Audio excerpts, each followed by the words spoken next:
Saudara, jumlah kementerian dipastikan bertambah di era pemerintahan Prabowo Gibran. Ada lebih dari 100 orang yang sudah dipanggil Presiden terpilih Prabowo Subianto, tapi siapa menjadi apa akan ditentukan kemudian. Lalu bagaimana mengelola organisasi berisi lebih dari 100 orang ini agar kemudian efektif membantu kinerja pemerintah? Kita ulas bersama di pagi hari ini. Sudah ada juru bicara Prabowo Subianto, sudah ada Bung Daniel Anzar Simanjuntak. Selamat pagi, Assalamualaikum Bung Daniel. Selamat pagi, Assalamualaikum Mbak Adisti. Ya, kemudian juga ada Ketua DPP PDI Perjuangan, ada Pak Jarod Saiful Hidayat. Selamat pagi Pak Jarod. Selamat pagi Adisti. Ya, kemudian ada pakar komunikasi politik UIN, Syarif Hidayatullah yang sudah hadir di studio. Sudah ada Mas Gun Gun Herianto. Selamat pagi Mas Gun Gun. Selamat pagi Pak Adisti. Kabar baik ya? Kabar baik. Iya, semuanya lagi bersemangat begitu ya karena melihat bagaimana calon menteri dan juga calon wakil menteri ini sudah diberikan pembekalan oleh Presiden terpilih Prabowo Subianto dan juga Wakil Presiden terpilih Gibran Rakabuming Raka kemarin di Hambalang. Saya ke Bung Daniel. Bung Daniel, ini kan ramai sekali ya, ramai betul. Ada lebih dari 100 orang yang nantinya akan menempati posisi calon menteri dan juga calon wakil menteri, bahkan staf khusus dan juga kepala badan. Masih ada kemungkinan bertambah, Bung Daniel? Yang jelas kalau terkait bertambah atau berkurang itu tentu adalah yang paling tahu Pak Prabowo dan saya tidak punya otoritatif untuk menyampaikan itu. Tapi yang jelas apa namanya yang dipanggil kemarin itu terdiri dari para calon menteri, calon wakil menteri, kepala badan, wakil kepala badan, termasuk ada yang dipanggil calon staf khusus, kemudian dan sebagainya. Jadi besok kita lihat hari Senin kan hari Minggu setelah pengukuhan atau pengambilan sumpah Pak Prabowo, beliau akan langsung mengumumkan secara resmi para menteri, para wakil menteri, para kepala badan dan wakil kepala badan yang akan beliau tunjuk. Nah, jadi terkait dengan detail jumlahnya tentu nanti akan kita lihat tanggal 20 karena masih dalam proses yang juga ditimbang dan ditimang, kira-kira begitu. Kemudian ditimbang dan juga ditimang begitu ya. Sampai nanti kita lihat 20 Oktober akan ada pengumuman begitu ya. Dan besoknya akan dilantik begitu, Bung Daniel. Ya, betul betul. Jadi kan memang ada beberapa fokus program Pak Prabowo yang kemudian menyebabkan beberapa kementerian itu dipecah, misalnya misalnya Kementerian Pendidikan itu dipecah menjadi 3 kementerian, kemudian Kemenkumham dipecah menjadi 3 kementerian juga. Kementerian Agama dipecah menjadi 2, satu Kementerian Agama, satu Badan Haji dan Umroh. Nanti keputusan finalnya seperti apa tentu dilihat nanti tanggal 20 ketika Pak Prabowo mengumumkan. Oke, karena tadi Bung Daniel sudah menyinggung soal bagaimana pos kementerian yang kemudian kita tahu ada beberapa kementerian yang harus dipecah. Salah satunya adalah tadi Anda sebutkan ada Kemenkumham, kemudian ada Kementerian Pendidikan, kemudian juga ada tadi beberapa kementerian, banyak sekali kementerian yang kemudian dipecah. Nah, kita juga ingin tahu begitu, apa urgensinya kemudian kementerian ini harus dipecah-pecah? Apakah supaya lebih efektif, lebih fokus atau bagaimana, Bung Daniel? Ya, pertama tentu menunjukkan komitmen Pak Prabowo untuk mengakselerasi dan fokus pada agenda-agenda program beliau pada sektor tersebut. Misalnya pada urusan pendidikan begitu ya, bagaimana kemudian urusan pendidikan dasar dan menengah diurusi dengan lebih fokus, kemudian pendidikan pun demikian. Kemudian misalnya Kementerian Agama, kemudian dengan Badan Haji dan Umroh itu dipecah supaya ada fokus dan ada perbaikan-perbaikan yang signifikan di berbagai sektor yang menjadi perhatian dan simbol. Saya memberikan istilah misalnya dan simbol juga begitu, dan komitmen Pak Prabowo terhadap agenda-agenda 5 tahun ke depan. Informasinya Pak Sufmi Dasko sempat mengatakan barangkali bisa 46 kementerian, benarkah demikian? Itu tadi saya tidak berani menjawab terkait dengan jumlah tersebut. Tentu nanti yang bisa menyampaikan langsung Pak Prabowo nanti pada tanggal 20. Apalagi tadi saya sebutkan ya masih ada proses menimbang dan menimang kira-kira. Menimbang dan juga menimang, berarti belum final ya, berarti masih ada peluang juga.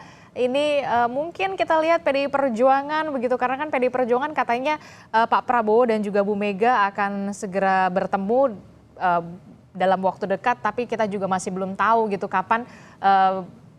Pak Jarod. Iya, jadi yang pertama kita mengapresiasi ya eh, kerja cepat dari Presiden terpilih Pak Prabowo untuk memanggil, kemudian meminta kesanggupan para calon menteri dan calon wakil menteri ya selama 2 hari berturut-turut, dan kemudian juga melakukan pembekalan 2 hari berturut-turut yang saya kira ini sangat bagus ya, cukup bagus ya untuk membangun chemistry dan untuk bisa mengetahui apa program dan sasaran dari Presiden terpilih Pak Prabowo ke depan. Tadi Bung Daniel sudah menyampaikan bahwa memang ada penambahan jumlah kementerian, kemungkinan sekitar yang saya dengar nih antara 44 sampai dengan 46 kementerian. Gitu. Sebelumnya saya ingin menyampaikan terlebih dahulu ya. Saya baca itu Bang Daniel, kalau salah tolong saya dikoreksi. Di penjelasan Undang-Undang Dasar 45 yang asli ya. Menteri itu menjalankan tugas-tugas pemerintahan yang real sebagai pembantu presiden. Jadi sebetulnya pemegang ya kekuasaan untuk menjalankan tugas-tugas eksekutif itu kementerian atau menteri. Oleh sebab itu, menteri ini kan harus dituntut mengetahui seluk-beluk hal-hal yang secara mendalam tentang kementeriannya. Hingga betul-betul bisa match dengan apa yang diharapkan oleh presiden yang memberikan penugasan kepada yang bersangkutan menteri. Tadi sampaikan oleh Bung Daniel, ada beberapa persoalan tantangan yang harus kita jawab ke depan dengan semakin besarnya jumlah kementerian ini. Tentang jumlah saya pikir relatif, karena undang-undang itu memperbolehkan presiden membentuk kementerian sesuai dengan kebutuhannya. Maka kalau menurut saya kementerian ini jumlahnya relatif tergantung dari kebutuhan dari presiden. Maka persoalan ke depan itu yang perlu ya kita garis bawahi itu tadi sampaikan bagaimana koordinasinya, bagaimana integrasinya, bagaimana sinerginya ya. Ini yang menjadi mudah untuk diucapkan tapi sulit untuk dilaksanakan karena masing-masing kementerian itu juga punya ego masing-masing. Ini tantangannya. Yang kedua kalau menurut saya menyangkut dengan kementerian-kementerian yang baru. Membutuhkan waktu sebetulnya ya untuk bisa menata organisasi, kemudian membuat job description, membangun chemistry dengan dirjen dan jajaran birokrasi di bawahnya ya.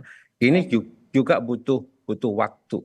Daripada itu nanti waktu yang menjawab apakah kementerian yang besar ini itu mampu betul berjalan secara efektif untuk membantu presiden menyelesaikan visi misi dan program-program strategis dari beliau. Begitu Adisti. Oke, jadi menurut Anda tantangan terbesarnya adalah ketika lebih dari 100 orang berada dalam kabinet, baik itu calon menteri, calon wakil menteri, kepala badan, bahkan staf khusus, efektivitasnya begitu ya. Nah, kalau menurut Pak Jarod sendiri, efektifnya seperti apa?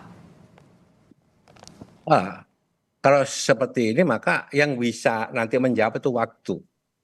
Apakah jumlah sekian itu efektif atau tidak dengan kemampuan anggaran yang tentu terbatas.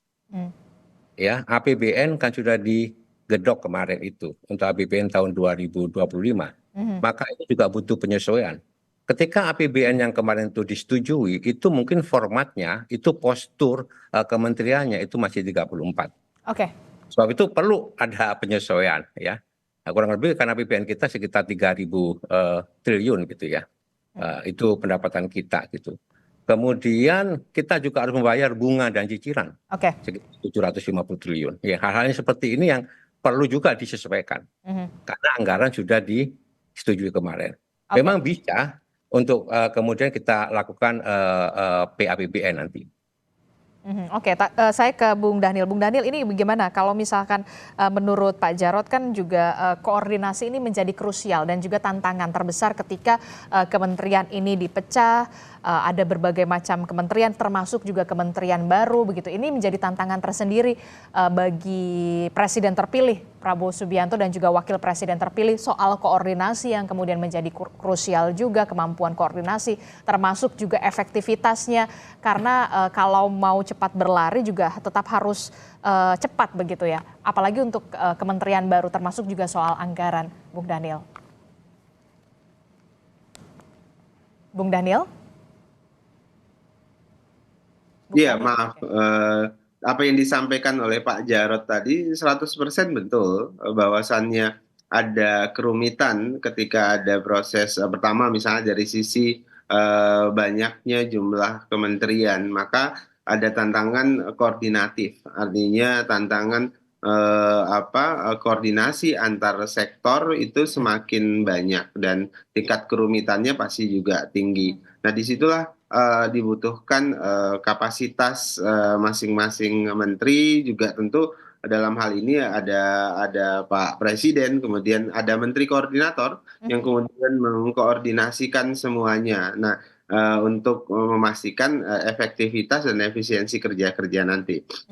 Sepenuhnya Pak Prabowo sadar betul hal tersebut dan ini bagi Pak Prabowo adalah pilihan yang dilematis dan tidak mudah memang di tengah kondisi.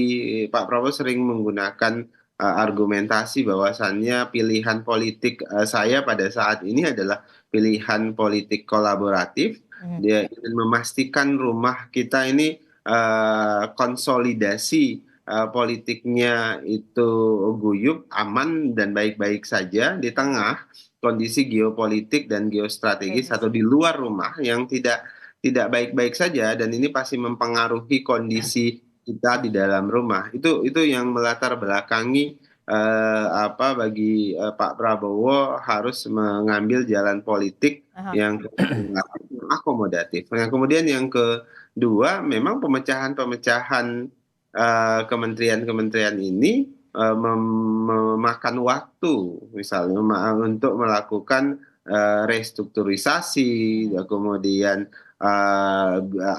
memperbaiki penyegaran birokrasi dan sebagainya. Kan misalnya tadi Kementerian Pendidikan dipecah jadi 3, maka kan secara teknis misalnya kantornya, secara teknis adalah jabatannya, kemudian Kementerian Agama dipecah menjadi 2, Kementerian Agama dan Badan, kemudian Kemenkumham dipecah juga. Nah, tantangan-tantangan yang disampaikan oleh Pak Jarod tadi itu menjadi bahan diskusi selama ini dan diantisipasi semaksimal mungkin untuk memastikan trade off-nya dari kebijakan ini tidak terlalu menyebabkan ada perlambatan kerja di 5 tahun atau setahun ke depan. Jadi antisipasi untuk mendorong lebih akselerasi semua proses reorganisasi ini itu dipersiapkan sejak dini.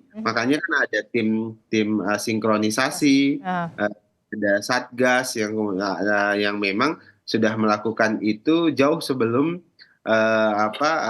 kabinet sudah diumumkan dan bekerja nanti. Jadi Anda perhatikan misalnya di Kementerian Keuangan sudah sejak awal masuk misalnya Pak Thomas untuk melakukan hal-hal yang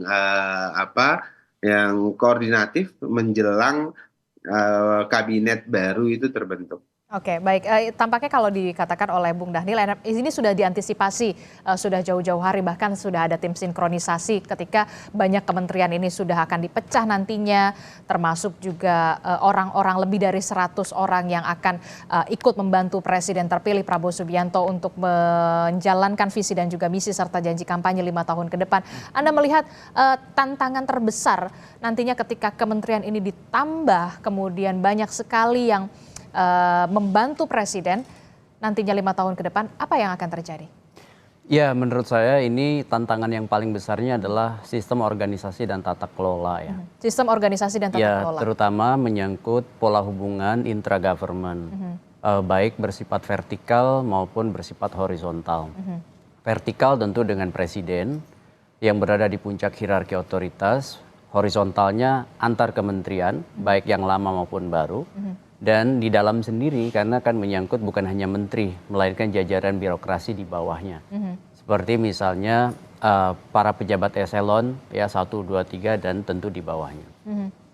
Ini kabinet paling besar setelah reformasi. Ini kabinet paling besar? Iya, setelah reformasi. Kenapa? Karena ini juga konsekuensi dengan disahkannya Undang-Undang Nomor 61 Tahun 2024 ya sebagai revisi terhadap Undang-Undang 39 tahun 2008. Sehingga kemudian jumlah dan nomenklatur kementerian akan disesuaikan dengan kebutuhan Presiden.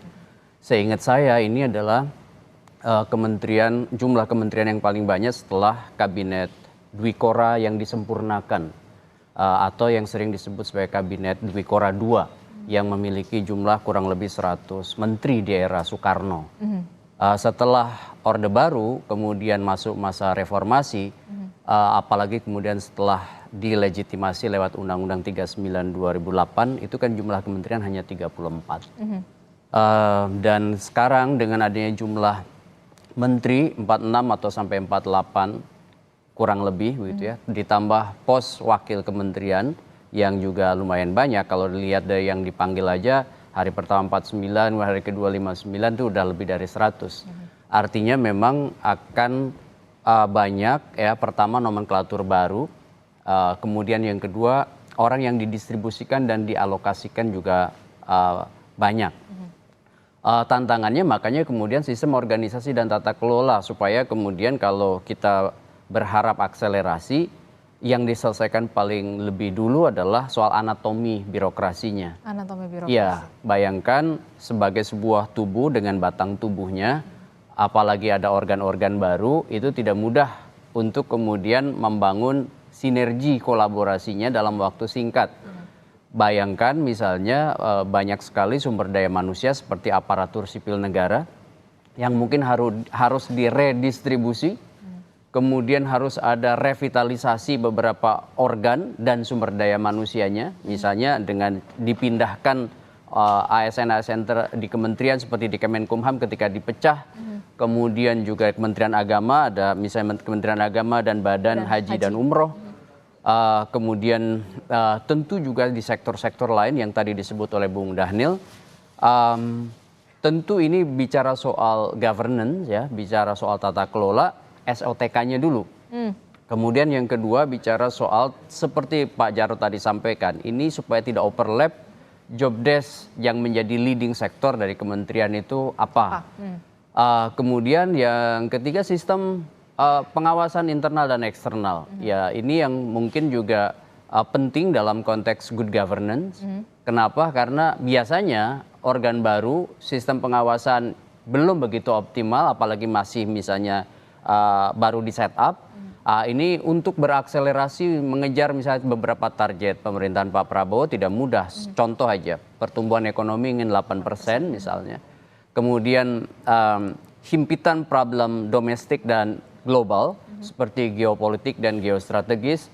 Tentu idealitas yang diinginkan oleh Pak Prabowo butuh ada semacam blueprint dan itu bukan hanya sekedar dipahami, menjadi kesadaran tetapi juga menjadi kebijakan di beberapa pos kementerian. Oke. Gitu. Oke, butuh waktu berapa lama? Normalnya kan kalau misalkan 34 kementerian begitu ya, kemudian ini ada pemecahan begitu. Tadi Anda sebutkan distribusi soal ASN juga menjadi perhatian, termasuk juga job desk juga ada yang berubah atau bertambah begitu. Butuh waktu berapa lama supaya ini kemudian cepat untuk berakselerasi? Pasti butuh waktu kan?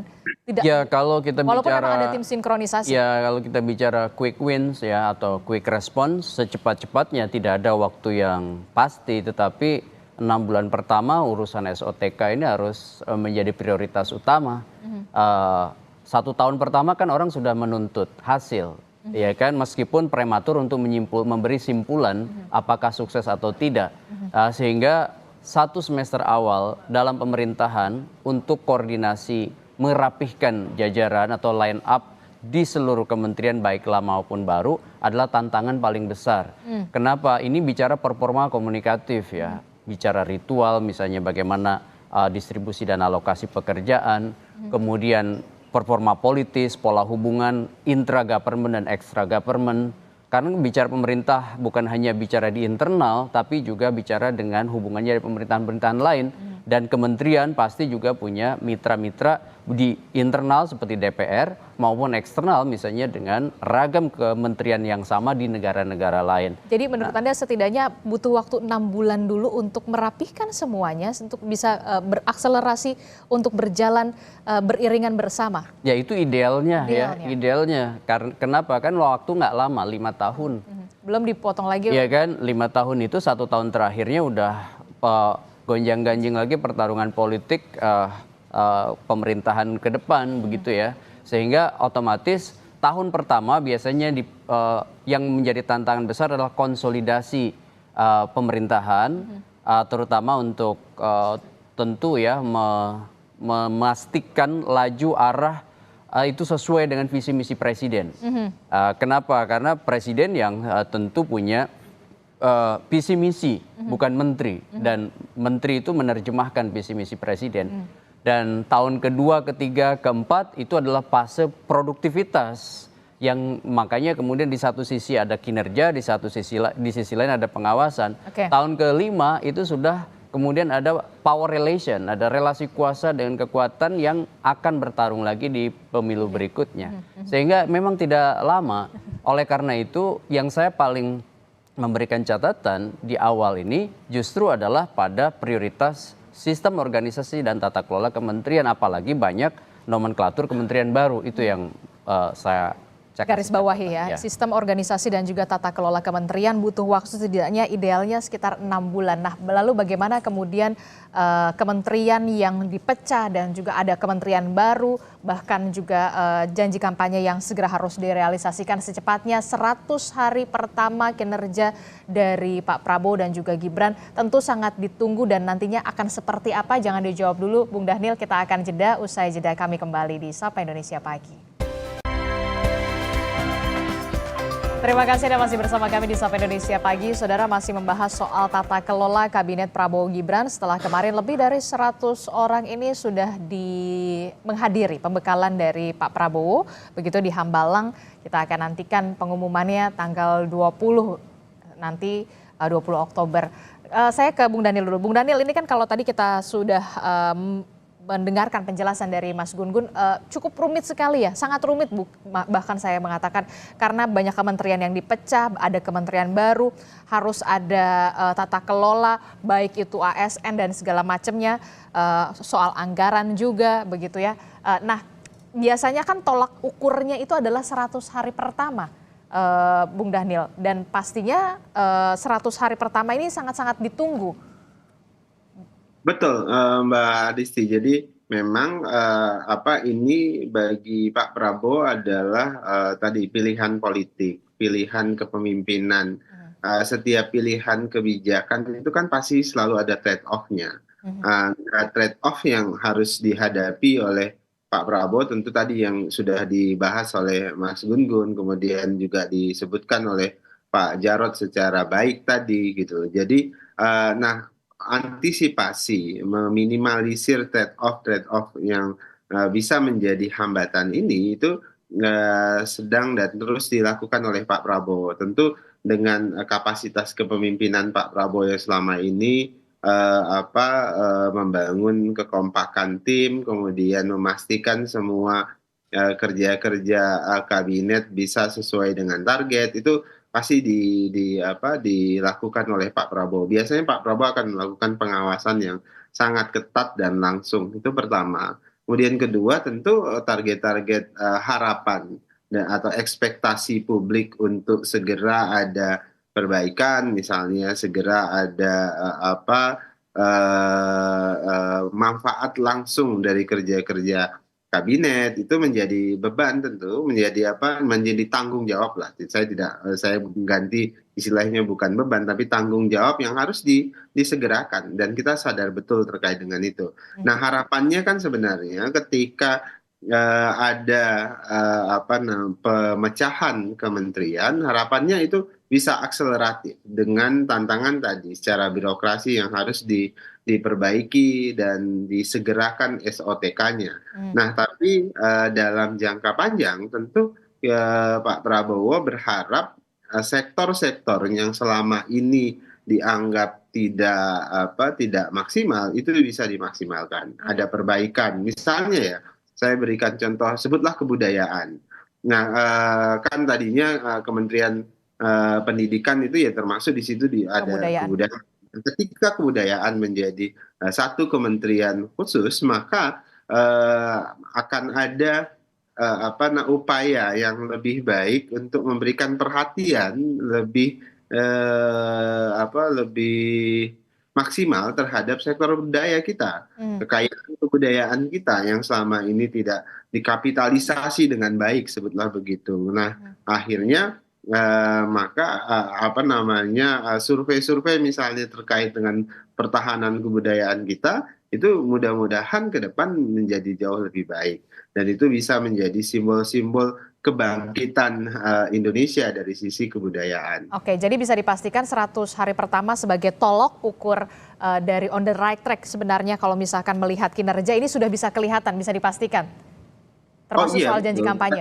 Iya, betul. Jadi gini, ini kan upaya Pak Prabowo untuk memastikan semua sektor yang dianggap vital, yang selama ini sebutlah dalam tanda kutip tidak terlalu menjadi titik tekan, padahal itu sangat penting, maka di pemerintahan Pak Prabowo dia diakselerasi.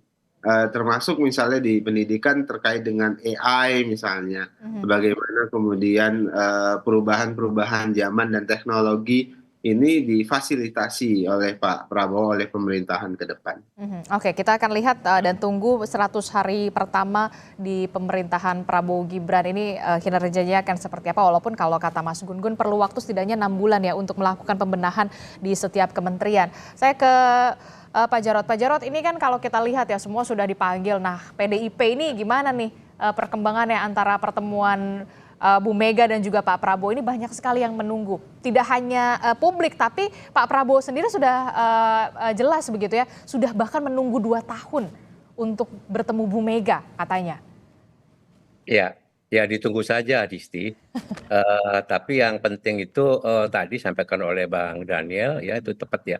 Bagaimana ya kabinet yang sekarang ini mampu menjawab dan memenuhi harapan publik, harapan rakyat, terkait dengan program-program yang sudah disampaikan, program strategis yang sudah disampaikan oleh Pak Prabowo. Misalnya, apakah kita bisa mempercepat pertumbuhan ekonomi itu melenting sampai dengan 8%. Ya. Misalnya juga, apakah kita mampu misalkan membangun 3 juta rumah misalkan ya di dalam 1 tahun.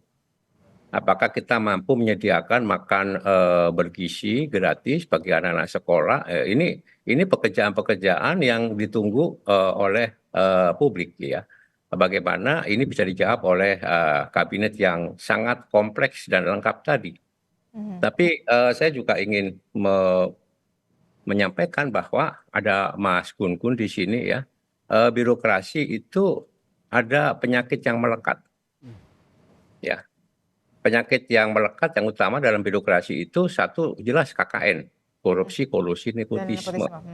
Dan Pak Prabowo sudah menyampaikan untuk wanti-wanti jangan korupsi ya melalui APBN. Tapi belum cukup tentu saja. Bukan hanya mengambil uang atau korupsi di APBN, tapi di luar itu.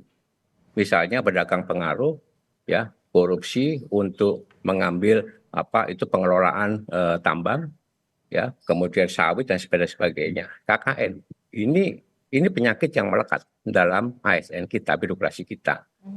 Yang kedua itu ada adisti yang disebut, Mas Gunggun mungkin bisa menjelaskan dengan baik tadi, itu empire building. Jadi seorang pejabat birokrasi itu cenderung ingin membangun satu kerajaan dengan cara memperbanyak struktur, dengan cara merekrut pejabat-pejabat di bawahnya supaya dia dihormati, dihargai, dan punya wibawa. Karena banyak sekali dia punya anak buah, ya. Dia lebih mendahulukan struktur daripada fungsinya, sehingga birokrasi itu menjadi semakin bengkak, semakin bengkak, semakin bengkak. Dan ini otomatis akan menyedot ya pembiayaan atau anggaran dari pemerintah. Nah, dua penyakit ini yang perlu juga diperhatikan. Ketika tadi sudah menyampaikan bahwa kita birokrasi ke depan atau kementerian ke depan itu ada 44 sampai 46 kementerian. Dalam rangka mengeksekusi program-program strategis sampai disampaikan oleh Pak Prabowo. Itu Adisti. Karena tadi Pak Jarod sudah menyinggung soal korupsi, kolusi, dan juga nepotisme, saya jadi teringat pernyataan Pak Prabowo kalau tidak salah di acara PKB begitu ya, jangan menugaskan kader-kader dari partai Anda, seluruh partai politik untuk cari uang lewat APBN ataupun APBD. Kita lihat di kabinet dari Pak Prabowo ini ada 4 ketua umum partai politik yang sudah memenuhi atau sudah ada di posisi calon menteri ataupun calon Menko, sudah terkoordinasi dan terinformasikan soal ini. Bung Daniel, singkat saja. Ya, sudah tentu Pak. Ini kalimat pertama yang diwanti-wanti Pak Prabowo kepada ketua umum partai. Jangan pernah menggunakan jabatan menteri untuk berburu rente di kementerian itu, apalagi untuk kepentingan partai.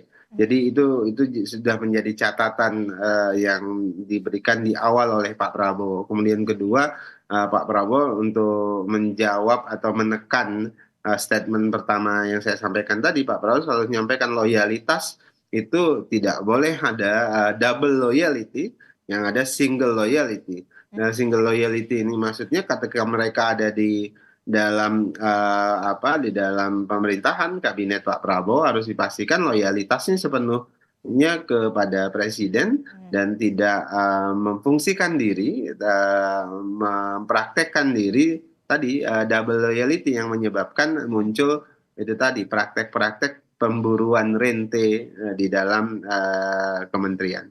Itu juga mengapa kemudian single loyalty juga pasti dimasukkan ke dalam agenda pembekalan kemarin juga ya, supaya menyamakan visi dan juga misi antara pemerintahan Prabowo Gibran 5 tahun ke depan untuk bisa lebih sukses begitu ya, untuk menjalankan visi misi presiden dan juga wakil presiden, Bung Daniel.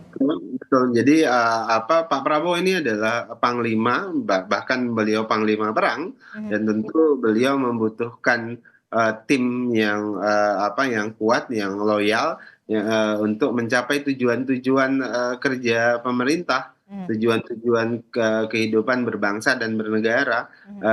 Bagi Pak Prabowo itu yang paling utama. Nah, oleh sebab itu barisan harus rapat, barisan harus kompak, dan barisan harus loyal, kira-kira begitu.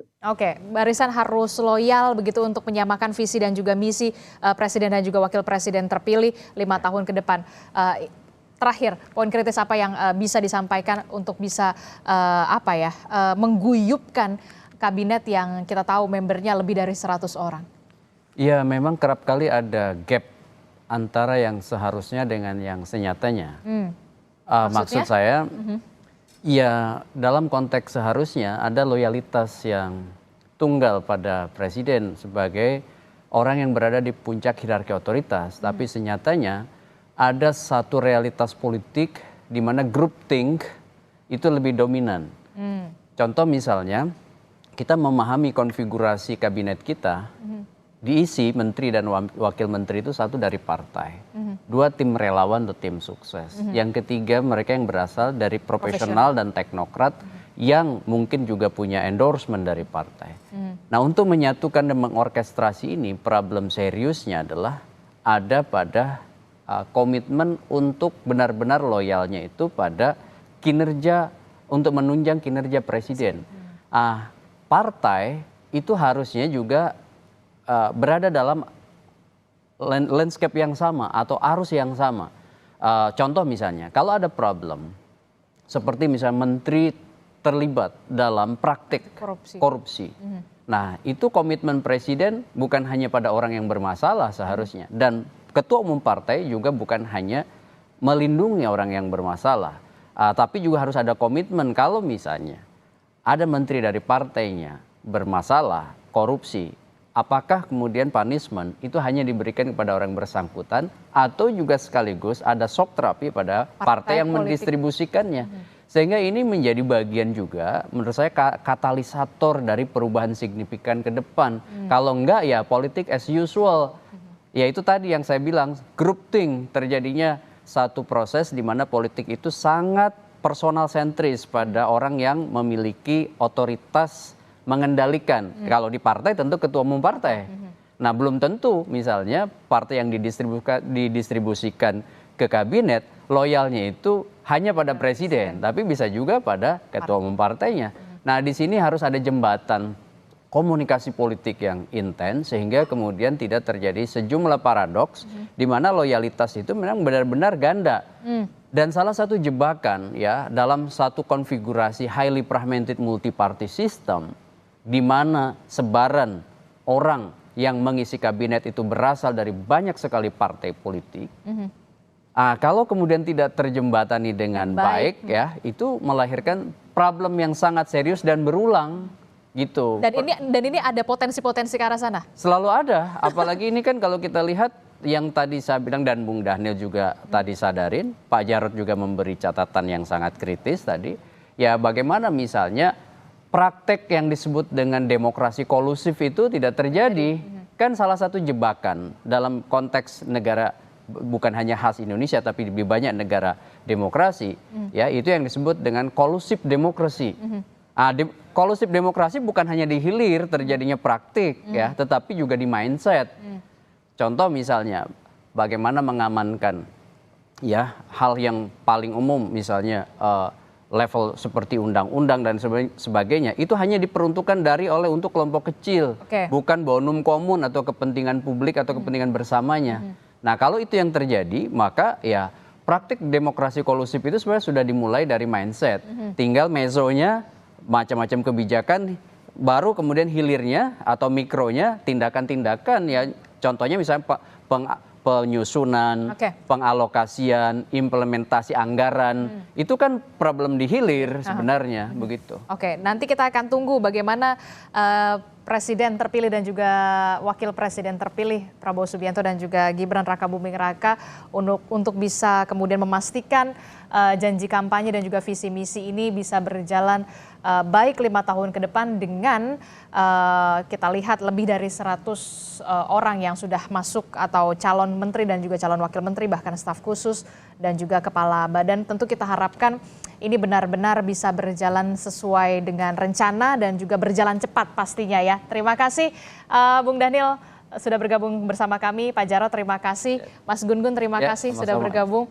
Terima kasih semuanya Bapak-Bapak, selamat pagi, Assalamualaikum. Selamat pagi Pak Jarod, Bung Daniel. Selamat pagi Pak Daniel, Mas Gun-Gun. Ya. Saudara